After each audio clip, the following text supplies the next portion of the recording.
Friend of the show is with us today. He's author and journalist. He's known for his work as the editor of The Gray Zone, co-host of Moderate Rebels, and the author. Oh, here's his new book. It's a great book. It's called The Management of Savagery. There it is. Beautiful book. I'm stuck only on page 35 or something, but it's fantastic. it's fantastic. I've just the stuff about Afghanistan. Oh, by the way, with the Afghanistan papers coming out, this book is all the more relevant because the first part of it talks a lot about the Afghan war. Anyway, he's here with us now, Max Blumenthal. Hi, Max. How are you? Who knew we were lied to about Afghanistan? I'm just blown away, man. I can't. Every administration lied about it. Can you believe that? I think the Washington Post headline was, "The public was told something other than the truth," because they can't say lying. Well, Nancy Pelosi refers to lying as misrepresentations. Misrepresentation, untruths. So right now I want to talk to you about, you've done great work on Venezuela, right? So you were way out in front of debunking the bad CNN reporting on Venezuela, and then the New York Times caught up to you like 3 weeks later. So you've been doing great work there. In fact, you went down to the Venezuelan embassy in Washington, D.C., when the right-wingers who were trying to overthrow the government in Venezuela took over the embassy with the blessings of the U.S. government, because the U.S. government wants to overthrow the government in Venezuela. So they let these right-wing thugs take over the embassy, or they were trying to take over the embassy. There were people inside that were trying to stop it. So you went down there, and tell us what happened. Well, I mean, I can talk about everything that happened now because I don't have an open case anymore. The government has dropped its phony case against me, which was based on a fabrication by the right-wing U.S.-backed Venezuelan opposition that was laying siege to the Venezuelan embassy in April and May because a group of activists and two journalistic colleagues of mine, Alex Rubinstein and Anya Parampil, were inside defending international law against the Trump administration coup attempt to basically take this consular facility away from the Venezuelan government and hand it over to a white-collar mafia that had no international recognition. So basically on the early morning of May 8th at around 3 a.m., me and like 19 other people went to the embassy to deliver food and sanitary supplies. These right-wing hooligans were outside the embassy trying to prevent food from going in, and the Secret Service, which was operating under the auspices of the State Department, was kind of using them as a proxy to do what they could not do because it was actually not legal to obstruct food. So we had every legal right to bring the food. We brought it in a nonviolent fashion. And I can say personally, I basically walked up to the embassy, threw a 50-pound bag of beans to Kevin Zeese, from Popular Resistance, who was inside the embassy, Zeese for Peace. And, he's a major figure in the Green Party. And then I walked away and I got in a car and went home. And that's really what happened. The next day I found out that Benjamin Rubinstein, who was with me, whose brother was inside the embassy, had been arrested. He went back to the embassy. The Secret Service tackled him, and he was falsely accused of simple assault.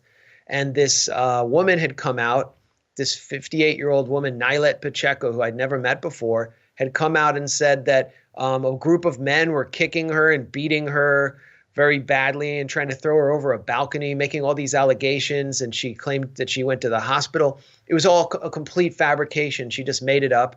And a warrant was eventually executed for me, but 5 months later, 5 months after the incident, I've never heard of anything like that. So 5 months later, police show up at my house, drag me out of my house, put me in jail. I'm there for 2 days before I see a judge. And weeks later, the government drops its case because they have no evidence and they actually had disappeared. So I found out I was actually listed as armed and dangerous in the warrant.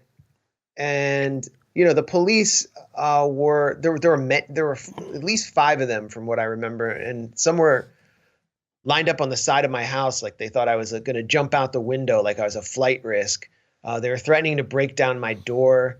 They said that they had to come inside and they had to monitor every movement I made in case I tried to harm myself or get a weapon. I mean, that's the way they were treating the whole situation. So it was kind of like a raid. If they told me I had a warrant, they could have called me and I would have just turned myself in and come to my arraignment because I had nothing to hide. But instead I was cuffed and thrown in a paddy wagon, and it was a pretty physically taxing ordeal, to say the least. The thing is that this is part of a pattern.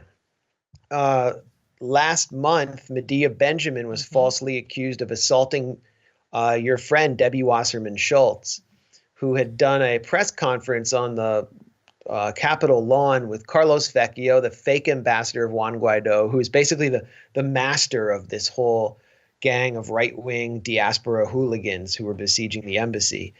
And Medea was herself attacked while peacefully protesting the event. She was choked. You can see it on camera. And Debbie Wasserman Schultz had her arm pulled. And the next thing you know, Medea's house is surrounded by police, the same way mine was. And they were demanding that she come with them, even though they had no warrant. And she said, "You have no warrant." And she didn't go. They went away. It became obvious that she was attacked. Wait a minute. Why would the cops show up without a warrant? Because this element in Washington of Venezuelan right-wing diaspora hooligans who've been weaponized by the U.S. government have total impunity, and whatever they say goes. So we're in a dangerous situation where they can say they fabricated an allegation against me, and 5 months later I was put in jail. They can pretty much do this to anyone. They did it to Medea. And if you actually saw the way they interacted with the cops at different protests or outside the embassy, they're one and the same. They're almost indistinguishable. So there has to be some kind of accountability here. Something has to be done to show deterrence so that people know if they're going to make a false allegation and basically get me or any other one of their political opponents swatted, and they targeted me because of my journalism, that there will be repercussions, serious repercussions. So I'm basically right now trying to figure out what those repercussions should be. And then beyond that, I was defamed online. Yes. So we'll get to that. Yeah. But, so I was under the impression, so like if you're considered armed and dangerous, that comes from, who says you're armed and dangerous? That comes from the state's attorney or the U.S. Who said the cops don't decide you're armed and dangerous? Someone above that who instituted this warrant for your arrest, right? Yeah. I assume the police made that listing. I don't know what it was based on. Okay. And okay. It only shows up, according to the National Crime Information Center, on 3% of warrants. So those are warrants for people who have a history of homicide, who have committed a violent crime and are on the run. It isn't for some leftist Jewish guy in the media who has no record of doing anything violent and is wanted for a misdemeanor. But that was put on me. And something could have happened to me. It was I would say it was a very frightening, intense 20 minutes having those police officers inside my home. I know what it's like to have a cop point a gun at you, especially, and to know that if it goes off, they're going to find a gun on you. So I know that feeling that you are a moment away from death because this cop could shoot you, and if you get shot, they're going to find a reason why he shot you. They're going to manufacture one. So I know that feeling. It's a horrible feeling. Yeah, it's the feeling when you realize the police officer is more frightened than you are. Mm-hmm. That's what's scary, because that's when they get trigger happy. Yes. And I can say that one of the cops was getting extremely aggressive and was more anxious than I was, and that's what caused me to be very fearful. Yeah, I've been held at gunpoint by DC police before for reaching for my registration too fast, and and they're jacked up on steroids too. Don't forget that. Steroids, Adderall, yes, whatever amphetamines they're taking. I mean, these guys. Where I live in Southeast DC. There's a lot of violent crime around here, and they treat the neighborhood like it's under occupation. Right. And they're up here all night. I see them in their cars. They're just parked outside, and they have to be up all night. So I don't know what they're on or what they're doing. And then they bring in, guys from outside the city, not even the suburbs, but rural areas who really don't identify as part of the community. These guys are super jacked up. And yeah, so one of the cops actually came in and he saw that there was like I mean I live near some woods, believe it or not, in DC, and there were some deer he saw, and he started to ask me if it was legal to hunt the deer. I'm like, what is going on here? You're in the middle of DC, man. Where are you from?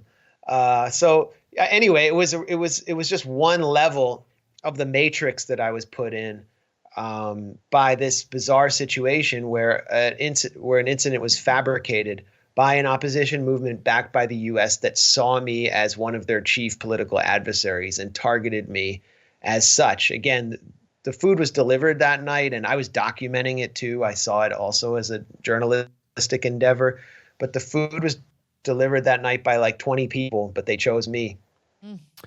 Okay, so the charges got dropped. That's great. Now, another part of this story that I want to highlight is that so people love to oppose Trump by standing up for a guy like Jim Acosta. So Jim Acosta is a grandstanding jackass who asked Donald Trump hard questions about his relationship with strippers. But he doesn't ask him hard questions about his relationship with the Saudi Arabia or Raytheon or the military-industrial complex or any of that stuff, right? Or Wall Street, okay? So he doesn't ask him any of those questions, and so everybody can rally around Jim Acosta because he's head faking. That he's opposing Donald Trump in a very grandstanding way. But, of course, they don't stand up for actual journalists who blow the whistle on the powerful, like, for instance, Chelsea Manning or WikiLeaks or Julian Assange or anybody, Edward Snowden. So if you're a real whistleblower like those guys or John Kiriakou, or Bill Binney or any of those people, the press, you are persona non grata. You are the worst thing in the world. And so here you are, an actual journalist being actually prosecuted overzealously. Obviously, if anybody looks at it, even if they hate you, they have to realize this was an overzealous prosecution at behest of a foreign entity. But they're not. They're not only are they not, they're not covering it, right? Nobody's covered it. The Washington Post knew about it. And actually, the Washington Post covered the claimant, the complainant, Nailet Pacheco's false testimony against me, reporting the day she gave, along with members of the Venezuelan opposition in Washington, this bogus press conference that several men attacked her and threw her against a wall. I mean, just complete lies. And when I was arrested, and then I kind of came out and wrote about and gave quotes about my arrest in alternative media on your show and elsewhere, the Washington Post, there was no follow-up. And now the whole thing is blown up. So the Washington Post reported something that was completely false. And I think, democracy here will die in darkness. And then we can really also deduce from this incident that the so-called press freedom organizations, they're not going to say anything about any of us if anything happens to us. The Committee to Protect Journalism, that's the Committee to Protect Empire. Who is that? They recently had an award. Who are those people? Who is the Committee to Protect Journalism? Can you tell me who that is? It's like this corporate-funded and billionaire-funded press freedom racket, which is now basically using journalists as kind of like human shields or pawns in countries where the U.S. seeks regime change. And, if these there'll be opposition journalists pushing regime change, drumming up coups. And if anything happens to them, then they'll get awarded by this group and celebrated. So like recently, a week ago, a group of journalists I wouldn't even call them journalists. They're basically, right-wing opposition activists from Nicaragua, from a station called 100% Noticias, 100% News, that was deeply invested in. It was the main station drumming up the coup in 2018 in Nicaragua, which left hundreds of people killed on both sides, but many people on the Sandinista side were tortured and were killed. And the head of this station, Miguel Mora, who I actually interviewed in his office at the time, who told me that he wanted the U.S. to invade Nicaragua like it did Panama. He was brought up to meet with Mike Pence by the Committee to Protect Journalists. I mean, if you want to understand how these people are taking on power, they took him to the vice president's office to meet with Mike Pence, and then they honored him on stage. So these groups are never going to say anything for us. We're in an information war right now. And the way that they see us on the side of the enemies of their enemies in the information war. They think that we're on the side of Putin and all of these evil people because we're critics of U.S. foreign policy, and they exist as an arm of U.S. foreign policy. Even though they're technically not funded by the U.S. government, they're funded by all these cutouts like Pierre Omidyar who have relationships with the U.S. government. So who is that? Tell people who that is. Well, people know him because he funds The Intercept. That's correct. I see The Intercept kind of as like greenwashing for the rest of his empire. Yes. Where he funds all of these. I mean, he's a billionaire who made his fortune off of eBay and PayPal. He's from Hawaii. He's a huge adversary of Tulsi Gabbard. He hates her. Yeah. So his media empire, he even has a local outlet in Hawaii that trashes her constantly. But any press freedom organization or any of the sort of international journalistic investigative consortiums, like the International Consortium for Investigative Journalism, the Center for Investigative Journalism, Bureau of Investigative Journalism, all these fancy sounding places are all funded by Pierre Omidyar. And then if you look deeper, he has joined in various initiatives where he'll come in and supplement funding from USAID, which supports regime change in countries like Ukraine. And he'll fund a new TV station there to advance U.S. foreign policy imperatives. So, I mean, when you talk about the CIA and all of these regime change operations, it doesn't work the way it used to in the past where, the agency would work covertly to topple some Marxist leader like Salvador Allende.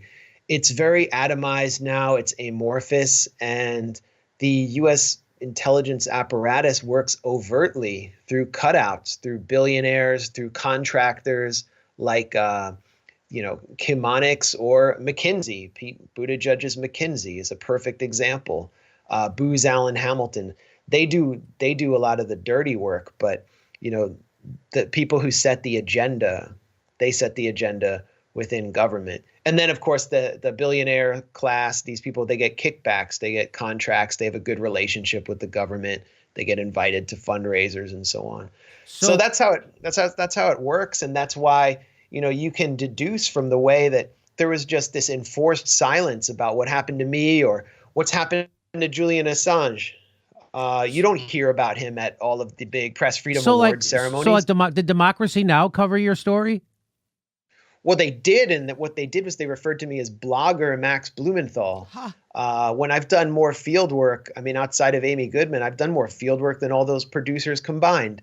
And they know that. They just used it as a way to attack me because I guess they don't agree with me on some issues. Democracy Now! So they didn't give you honest coverage on this? Well, I think one of the reasons why you have 650,000 subscribers. Yes, you're filling a void that's been left by Democracy Now! As it's moved towards the center and become more like MSNBC, and Amy Goodman sort of phoning it in more and more. Well, so then they have these young producers who support regime change in places like Syria. So they despise me, apparently. Yes, it's sad. It's sad to see even lefty radios, right? So non-corporate lefty radio is 90%, CIA talking points now. It's sad to see.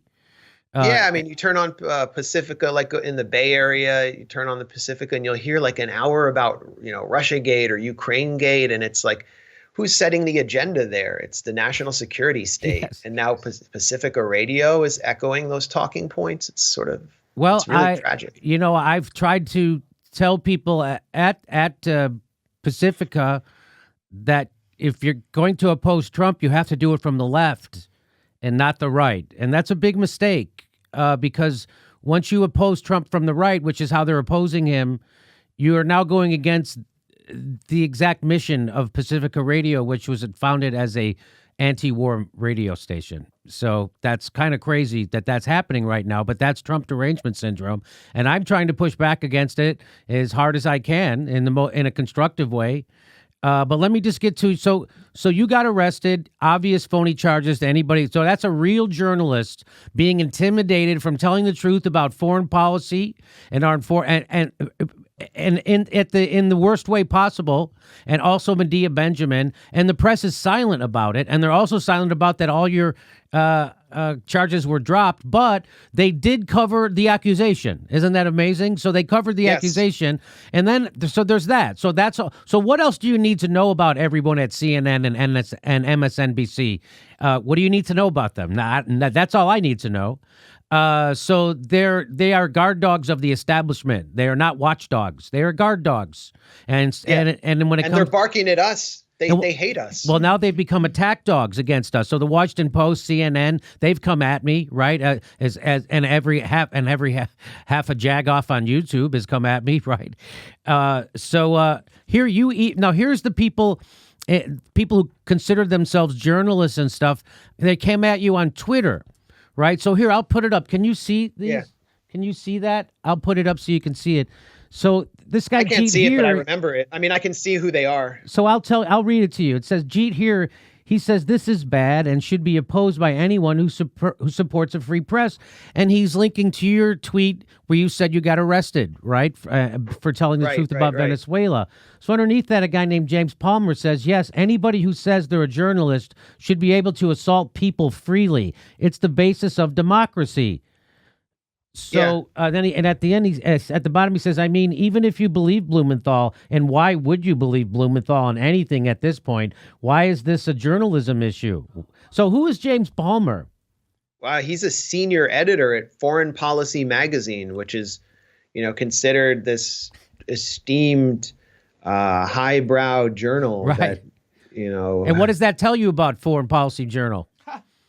I mean, how does if I don't know. I mean, you would think there would be some kind of internal accountability if he goes out and falsely accuses a journalist who's been jailed of beating an older woman.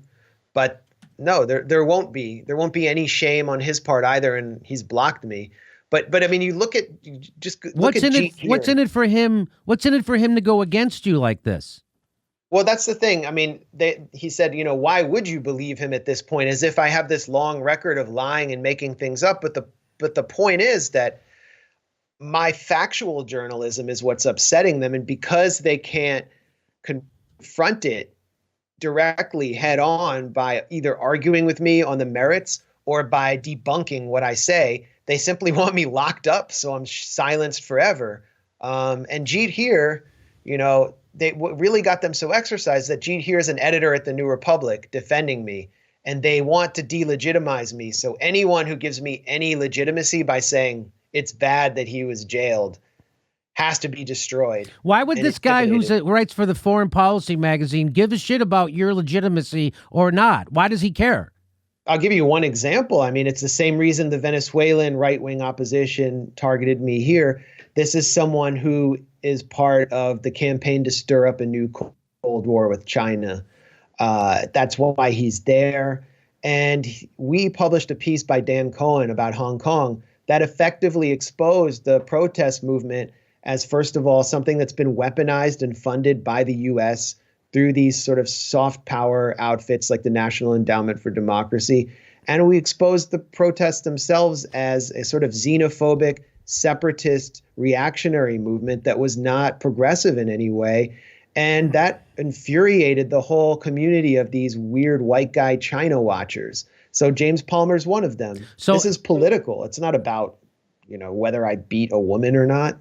So you were saying you were contradicting his reporting on the China protests, and you're saying that you found out that the China protests are being funded by NED. Now, just to put it in context for our audience, NED is that part of the U.S. government that funded that Bellingcat report that smeared us when we told the truth about the Syrian gas attacks. So that's who NED is. They fund people to smear us who, when we tell the truth about our foreign wars, and they're also funding the protests in China. And so you revealed that, and this guy at Foreign Policy Magazine doesn't want that truth to get out, so he has to discredit you. And that's what that is?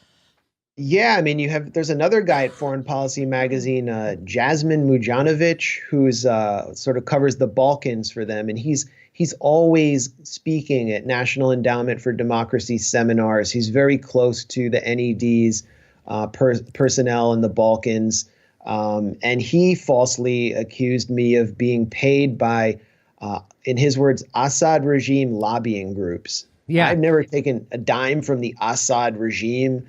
And I don't know any lobbying groups connected to it. So he just freely said that, linking to this phony Bellingcat post. So there's the connection again. And, there was no need for a correction or clarification at all. Okay, so here's another one. And that magazine, by the way, is funded by the United Arab Emirates. That's one of their funders. So, the Foreign Policy Magazine? Yes. And well, then why they do would... this. Well, how could you take it? Are you kidding me? They're funded by the United Arab Emirates? Yeah, everyone watching this now, Google or search on Twitter, Foreign Policy Magazine, Peace Games, UAE. They do an annual Peace Games in a country that has helped destroy Yemen. So, okay. Yes, I know. So moving on, let's get through. I want to get through these. I have a bunch of them.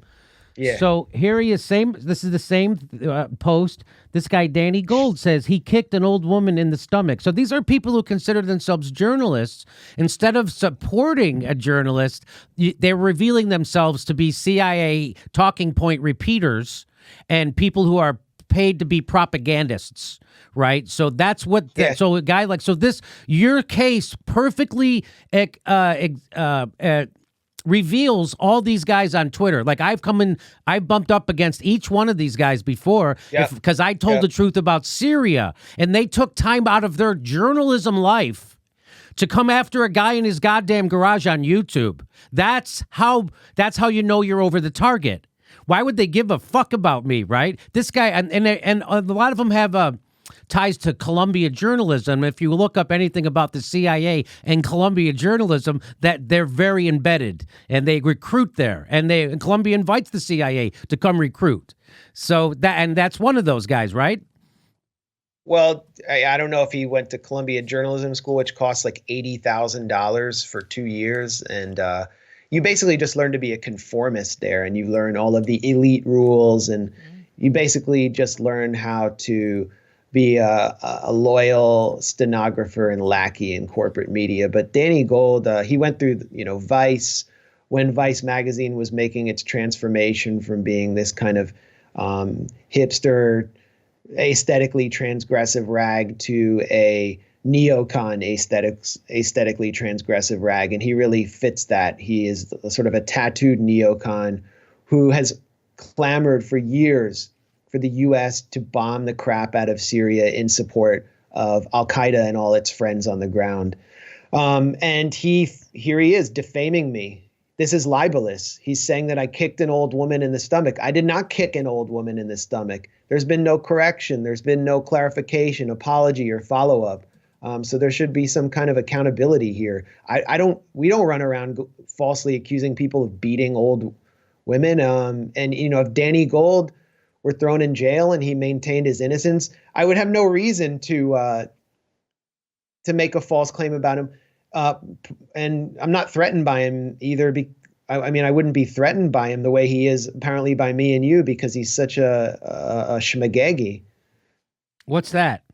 A shmagegi, it's Yiddish for like a nobody, a nothing. Oh, okay. So no, he went to SUNY. That's it. He went to Tufts and then SUNY. So no Columbia for him. No, whatever. I mean, they're all the same. They were eating out of the hands of the white helmets and their non-Syrian leadership, which were feeding them stories and propaganda. And they existed as journalists to stir up the U.S. intervention, using the kind of CNN model of atrocity exhibition and getting the public, especially the liberal public, really riled up until the president bombed. that's the CNN model was really honed in Yugoslavia through figures like Samantha Power, and they wanted to continue that tradition. And then they thought they were all going to collect their awards, but it never happened. The regime change never happened. And the master of their whole operation, James Le Mercier, who created the white helmets, recently he got died killed under mysterious circumstances. Well, I think he committed suicide. I mean, Turkish media reported today, Daily Sabah, which is actually a pro-Erdogan publication, reported today that it appears that Le Mercier killed himself, jumped off his roof because he was stealing donations and he was afraid he was going to be exposed. So basically, all that money that they told you to give to the white helmets, at the Oscars or wherever else you could save the children of Syria, it went into the pocket of this British military intelligence operative, and then he jumped off his roof. Yeah, according to Turkish media. And all these people who attack you prop up guys like that.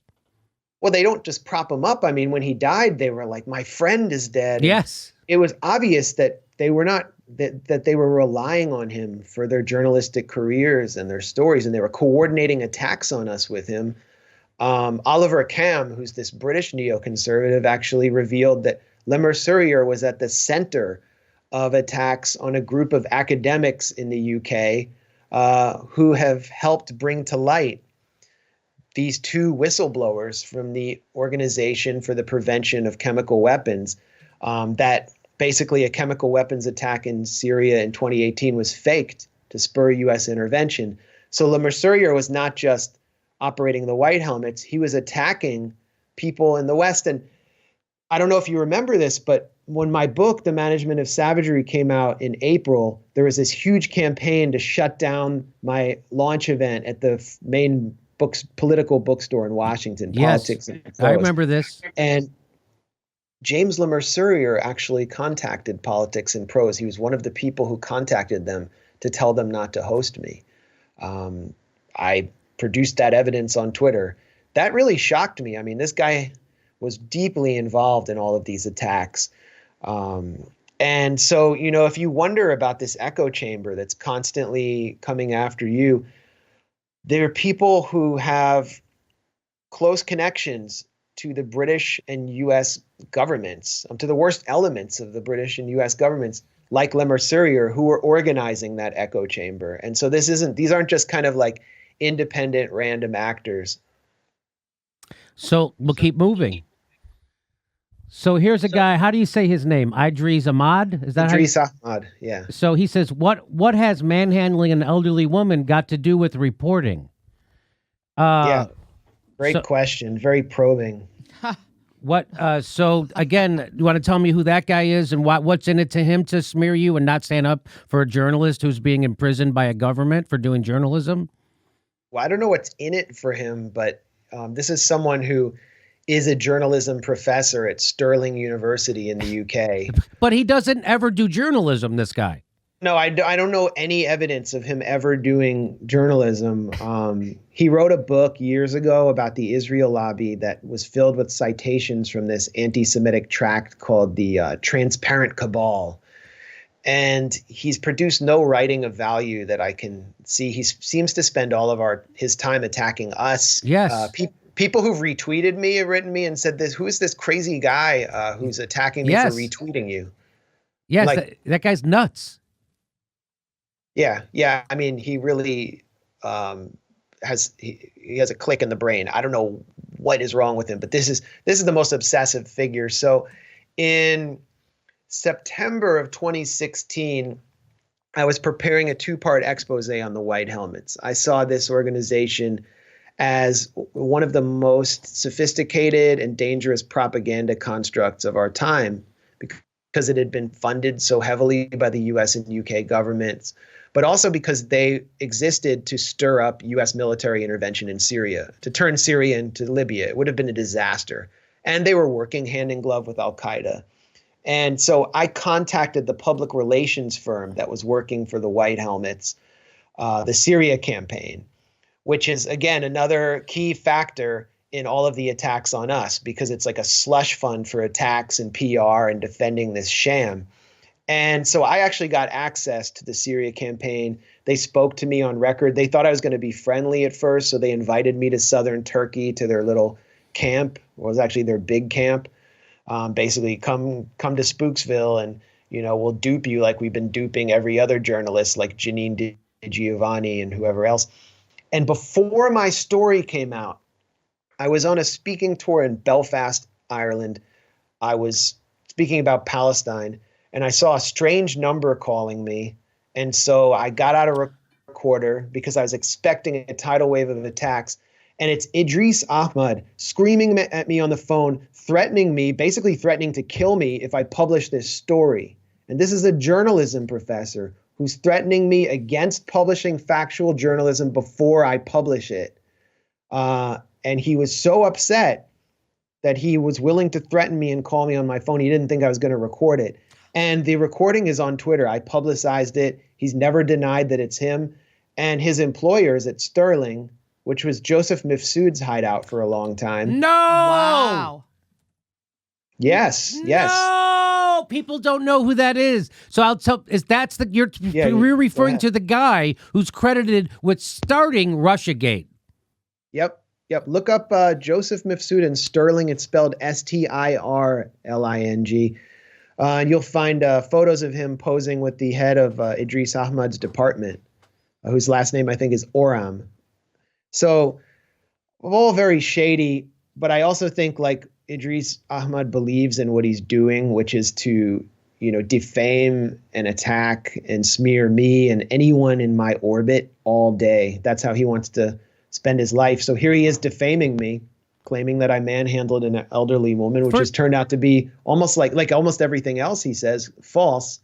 And you have to ask yourself, I mean, given this guy's record of threatening journalists, constantly smearing people, lying about them, saying they're Russian assets, how does he still maintain employment? Why does he, get published with these kind of rants that no one reads in the New York Review of Books? It's obvious these people are all protected because they're advancing elite interests and Western foreign policy imperatives. And that's what it all comes down to. Again, it's an information war. It's not journalism. Okay, so Operation Mockingbird, things like that. People need to keep that in mind, right? When you see stuff like this. This is the new Operation Mockingbird.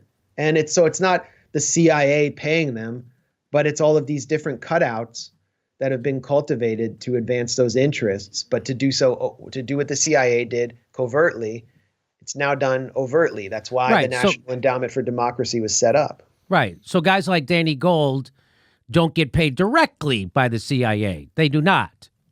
I'm not saying he's a CIA agent or CIA. I think all these people believe in what they're doing. Yeah, I'm saying they don't get paid directly, so they can say they're not. That's what I'm saying. They're not. There's no connect. So like you say, they get money from or NED, or they get money from the guy running The Intercept, or they get money from, you know what I mean? That's what you're saying. Yeah, I mean, it's just that there's an inertia and there's a momentum.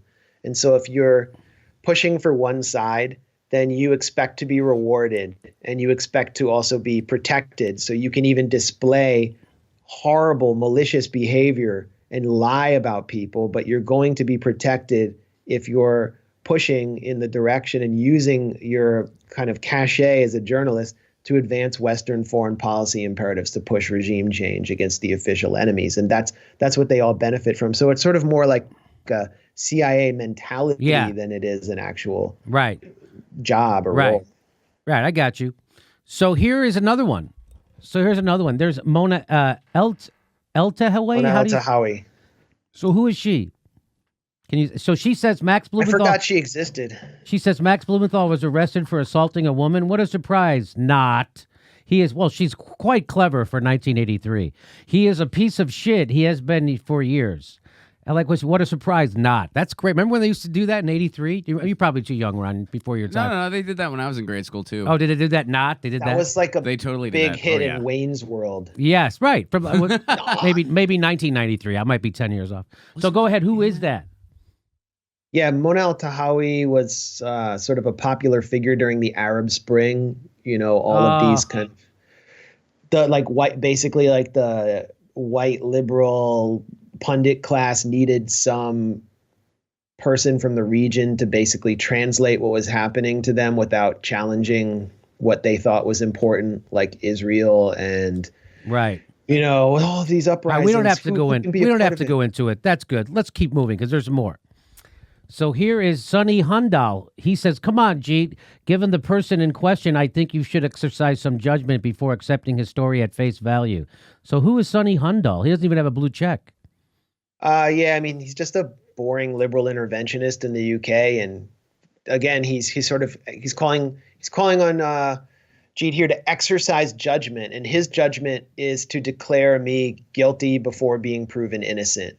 Right. His judgment is that, well, I'm unpopular among the liberal interventionists inside his little elite echo chamber, so I must be guilty because you can't trust me. And it turns out that his judgment has proven to be extremely erroneous. I don't even think there's any shame there. No. So here's our guy from the NED, the guy from Bellingcat, Elliot Higgins, one of the biggest pro-war propagandists. He smeared me. In the Bellingcat, they published an article that smeared anybody who told the truth about Syria. So I already did a video about him. Go check out. It's very funny. A lot of jokes in there. It's in front of a live audience. So he make fun of this guy Elliot Higgins, who, by the way, got his expertise. But I'm not kidding. He got his expertise in weapons because he considers himself a weapons expert and. By playing video games. Not kidding. Not kidding. That's in the New York Times. So this guy says documenting Max Blumenthal's arrest for assaulting a 58-year-old immigrant woman from Venezuela. Yeah, this is the sort of open source journalism that Elliot Higgins admires, where they basically put a bunch of phony, arrest warrants and court documents in this. By someone who's just constantly smearing me.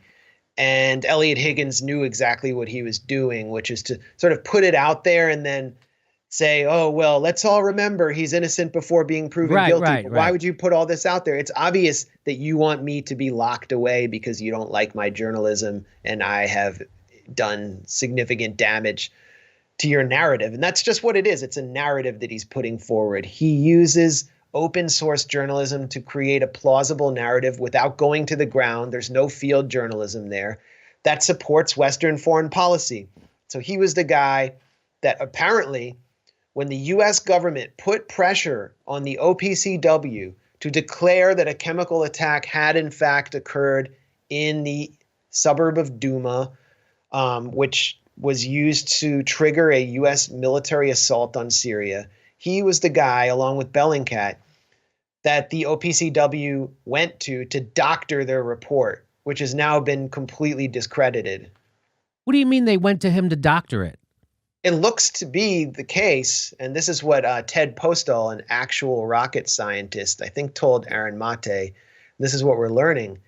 And Higgins hasn't denied it, which is that Bellingcat had substantial input into the phony OPCW report. And when I say it was doctored, look at Jonathan Steele, one of the journalists who got to meet with the OPCW whistleblower. That whistleblower told Steele that 3 U.S. officials approached the OPCW and demanded that they produce a report stating that a chemical attack had occurred, even though they had no scientific evidence or any evidence that one had. And so in comes Bellingcat, apparently, and the report still wasn't a very strong report. But then when it dropped, Bellingcat was touting it. Oh, it shows that there are organophosphate chlorine on the scene. Didn't show that. It didn't show that was false. In fact, the people who contradicted that, they suppressed their findings and didn't include it in the report. Yeah. So, I mean, the point is, this guy it appears that he and Bellingcat have been involved in lying the public into a military assault. So when I called him out for this disgusting Twitter post, he came back at me and said, Max, got any war crimes to deny? I don't know what war crimes I'm denying, but the response to him is that it appears that you were directly involved in what could have been a war crime. I mean, what the U.S. did to Syria was a crime. Right. And he's supplying the background noise for it with Bellingcat. They have a lot of questions to answer about their involvement in this doctored report. Yeah, I have a feeling they're never going to answer any of those questions, Max. And everybody knows who Bellingcat is now. All they have to do is go to YouTube. It's gotten that video has gotten tens of thousands of views, if not 100. And so anybody can just refer. I go to his Twitter feed and I post that video all the time. So people who follow him know who he is, and he's not fooling anybody. And consider the sort of the dissonance between the conversation we're having now and the conversation people are witnessing here about Bellingcat and their record, and what's sold to the sort of the rest of the public. Bellingcat just won an international Emmy for this bunk documentary about how great they are and what a genius Higgins is, and they're being celebrated in the New York Times. And in fact, one of the New York Times new directors of investigation came out of Bellingcat. So the New York Times is actually hiring people from this organization, which is intimately linked to the national security state. So it's like they're all part of the same apparatus. If you're not turning to alternative media on this, you're going to be left completely in the dark about why we are going to war sanctioning this or that country. So the budget director, David Stockman for Ronald Reagan, the budget director for Ronald Reagan, was recently on Fox Business with Maria Buttafuoco, and they were pushing the Syria lie. And he said, of course he didn't gas his own people. Like, everybody says so. And he goes, well, you got to quit listening to the mainstream media. Get outside the mainstream. This is the guy from the Reagan administration telling Fox News that they got to get out of the mainstream news if they want to get the truth about Syria. So I think people know. I don't think anybody believes the media anymore on Syria. Do you? I actually went through Duma where the attack occurred. I wasn't able to go to the location because the Syrian military, controls access. But I went through Duma. I saw it, and I went with someone who is from Duma who actually had to leave because the so-called moderate rebels took over his neighborhood and set up a recruiting center for the Saudi-funded militia known as the Army of Islam. And he told me that everybody in Syria, this wasn't someone affiliated with the Syrian government in any way. He told me everyone in Syria was watching that day that the chemical attack was said to have occurred. And the rebels in the area had been completely defeated. The Syrian military had no reason to drop a chemical weapon. They'd already won. And then the last-ditch attempt by the rebels to stir up a U.S. military intervention took place where they basically staged this incident. And nobody in Syria believed there was a chemical attack. They were like, we were all watching. They were watching like live on TV. There was a live stream set up in the area on all the state TV channels. So it wasn't like they were trying to hide anything either. And, when I went to Syria, I just got mercilessly attacked by this same echo chamber because obviously they don't want me to show what's going on in and around Damascus. Here's a guy named Joshua Holland. Joshua Holland says, I have no idea what did or did not occur. So then maybe you shouldn't weigh in. Maybe you shouldn't weigh in. Maybe that's what I would do behind the embassy. But I do know that this piece doesn't even mention that Max was charged with kicking an opposition protester. A bit ironic in a piece criticizing the press. So he's referring to a piece that actually defended you. So who is that guy?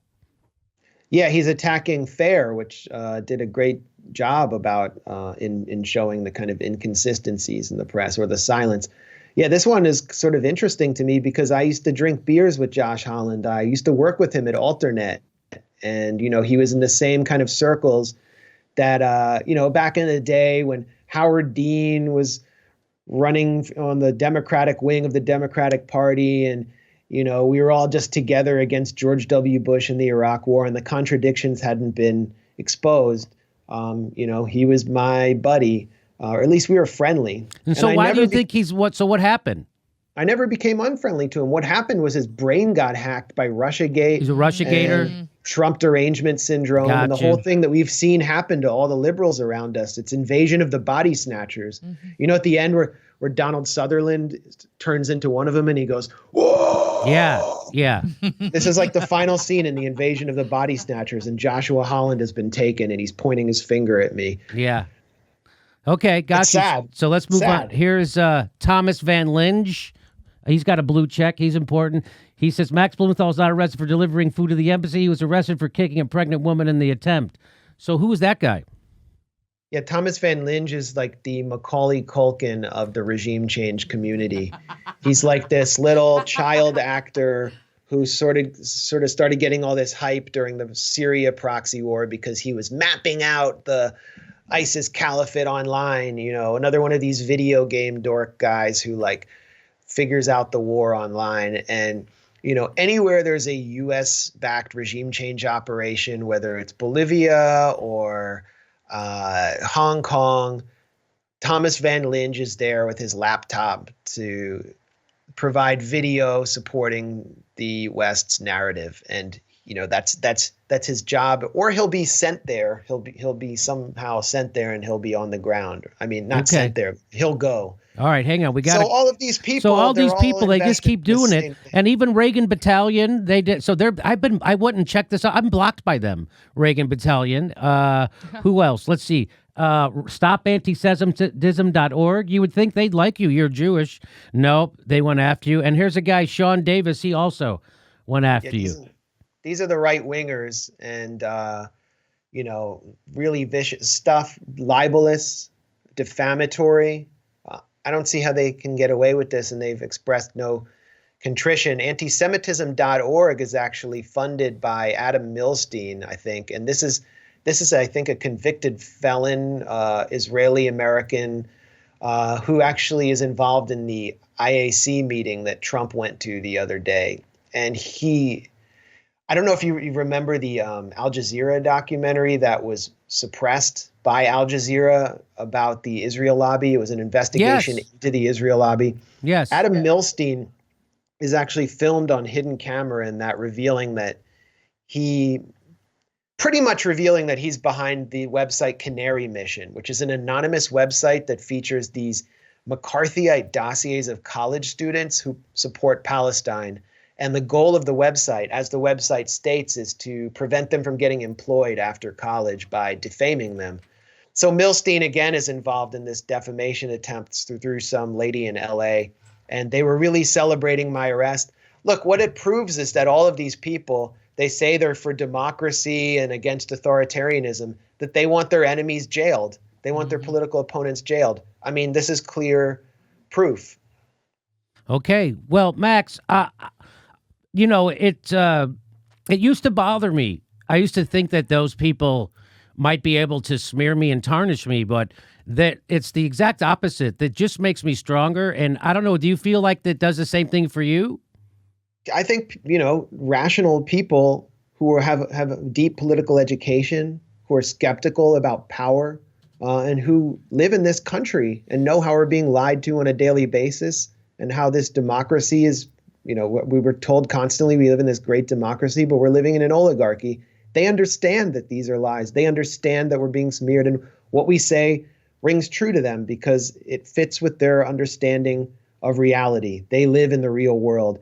And I can tell you an interesting story. I mean, I went on Monday up to Capitol Hill.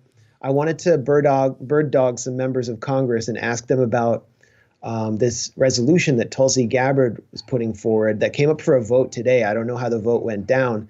HR 77 to remove U.S. troops from Syrian oil fields. And I wanted to especially ask Democrats about that. But the Democrats were nowhere to be found. No one was anywhere to be found because basically business had been shut down for the whole day for the impeachment hearings, which were taking place at the Ways and Means Committee. And the impeachment hearings were all about, we need to keep this war going in Ukraine, even though Russia and the popular Ukrainian president, Vladimir Zelensky, actually are working on a peace process now. They want to have peace so Ukraine's economy can come back and so on. So these people can stop being killed in eastern Ukraine every day. They don't want to be our bullet stoppers.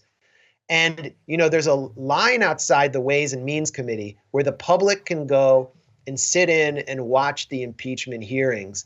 And there was almost no line. And I looked inside and there were tons of empty seats and nobody was interested, man, except the press.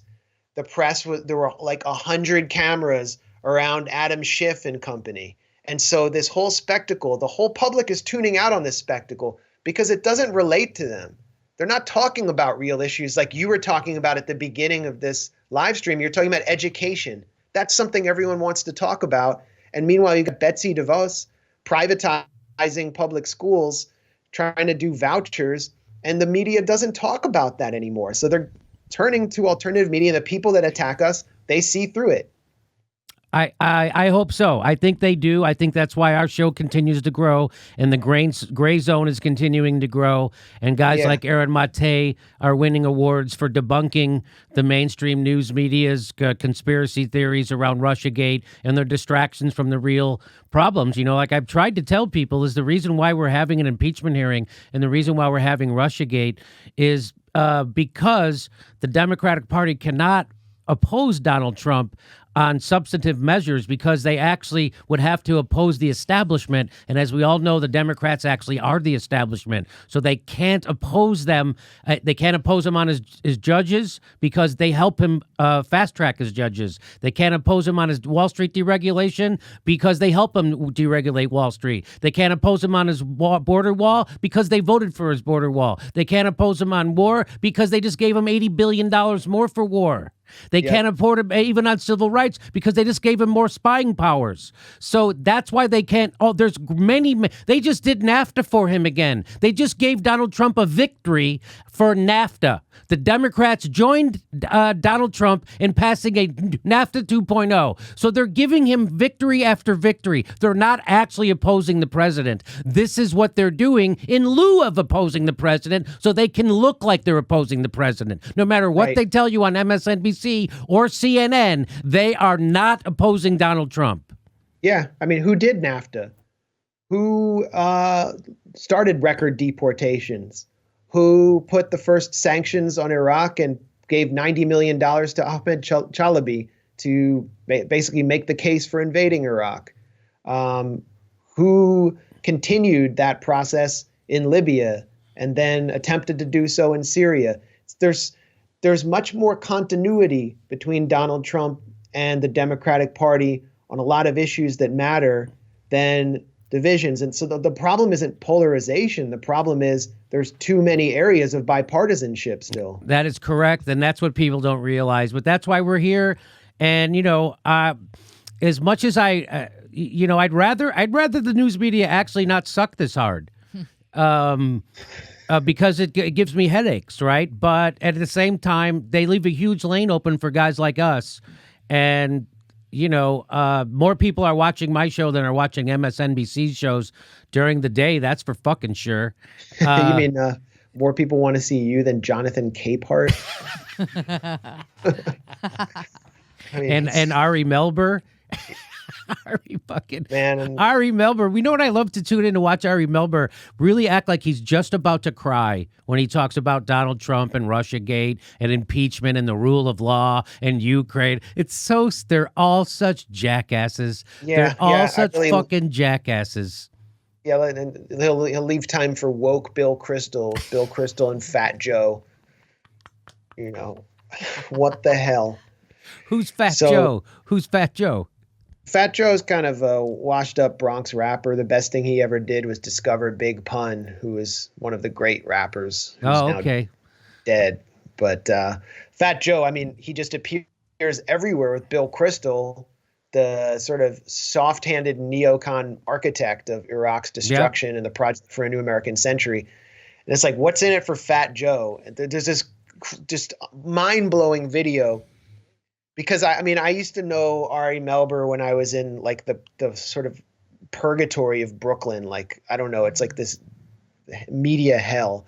And he was a cool guy, but I see him in this video he shows on his show. He's really proud of it. He's bobbing his head to hip hop with Fat Joe and Bill Kristol in a limo rolling through downtown New York. And I'm like, It's another guy whose brain was hacked. The invasion of the body snatchers. It's like Again, all of these people I knew from liberal media, from the Nation and Alternate, they've just become taken away and become zombies. So people say, and we have to go, but people say that well, Rachel and Chris what's his name? Chris Hayes. Chris Hayes.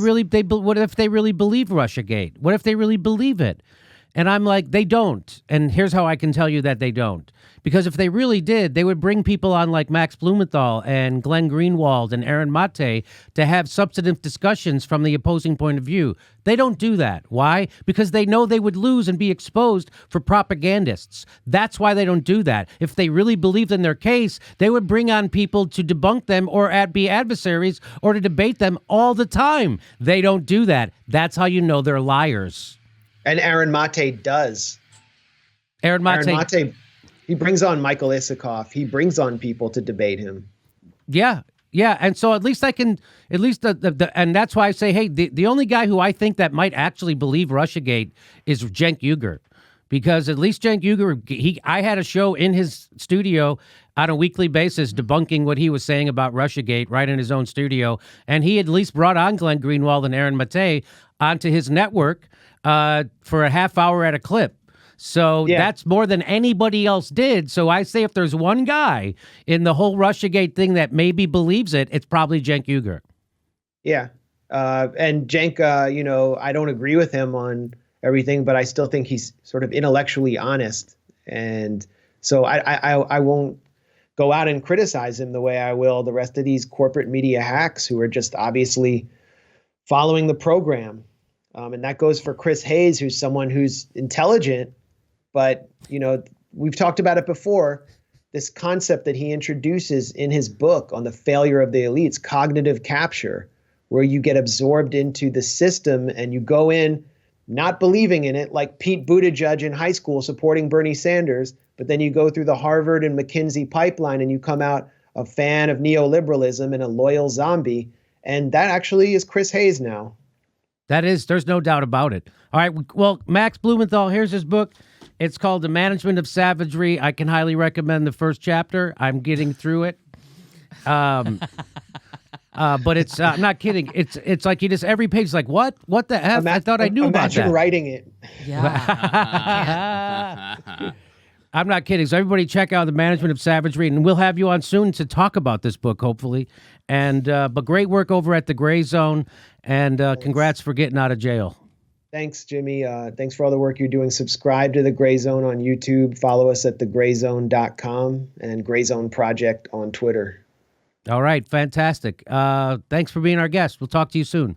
All right, Jimmy. Thanks a lot. Become a premium member and get hours of bonus material every week. Go to jimmydorecomedy.com/join. Also, come see our live shows. We do live shows all the time. We're going to be in Hawaii. Then we're going to Portland, Tempe, Sacramento, San Jose, Miami. Go to jimmydorecomedy.com for a link for all the tickets for all of our live shows. See you soon.